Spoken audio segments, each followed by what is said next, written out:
Hi everyone, welcome back. കഴിഞ്ഞ ദിവസം feminist Aishwarya രാധാലക്ഷ്മിയുമായി നടത്തിയ ഇന്റർവ്യൂവിലെ ചില ടോക്സ് ഇപ്പോൾ ട്രെൻഡിങ് ആണ്. അവരുടെ വാക്കുകൾ ഇങ്ങനെ: ഷിംജിത ആകെ ചെയ്തത് അവരുടെ പബ്ലിസിറ്റിക്ക് വേണ്ടി ആ സ്പേസിനെ ഉപയോഗിച്ചു. അതൊരു പേഴ്സണൽ സ്പേസിൽ സോഷ്യൽ സ്പേസിലേക്ക് മൂവ് വയലൻസിന് വേണ്ടി, മൂവ് കില്ലിങ്ങിന് വേണ്ടി അവർ ഇട്ടുകൊടുത്തു. അത് വിവരക്കേടാണെന്നേ ഞാൻ പറയുള്ളൂ. കൃത്യമായി ബോധമില്ലായ്മയുടെ ഭാഗമായി ചെയ്തതാണ് അത് എന്ന് ഞാൻ പറയൂ.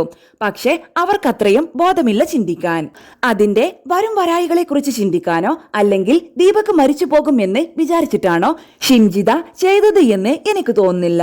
അല്ലെങ്കിൽ ഷിംജിത മനഃപൂർവ്വം കയറിച്ചെന്ന് അയാളെ അറ്റാക്ക് ചെയ്ത് ഒരു കോൺട്രിബ്യൂഷയ്ക്ക് വേണ്ടി ഉണ്ടാക്കിയതാണെന്നും എനിക്ക് സത്യസന്ധമായിട്ടും തോന്നുന്നില്ല. ഇപ്പോൾ ഒരാൾ ചെയ്തു.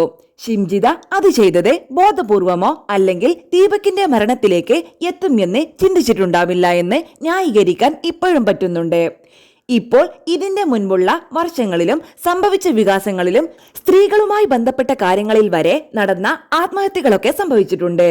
അന്ന് ഇതുപോലെ മരണകാരണം സംഭവിക്കുമെന്ന് പ്രതീക്ഷിച്ചിരുന്നോ? അങ്ങനെ ആ വ്യക്തി ചെയ്തിട്ടുണ്ടാവില്ല എന്ന് അന്ന് ന്യായീകരിക്കാൻ പറ്റിയിട്ടുണ്ടായിരുന്നോ? അത് ഇതൊരു വീഡിയോ പോസ്റ്റ് ചെയ്യുന്നത് പോലെയല്ലല്ലോ.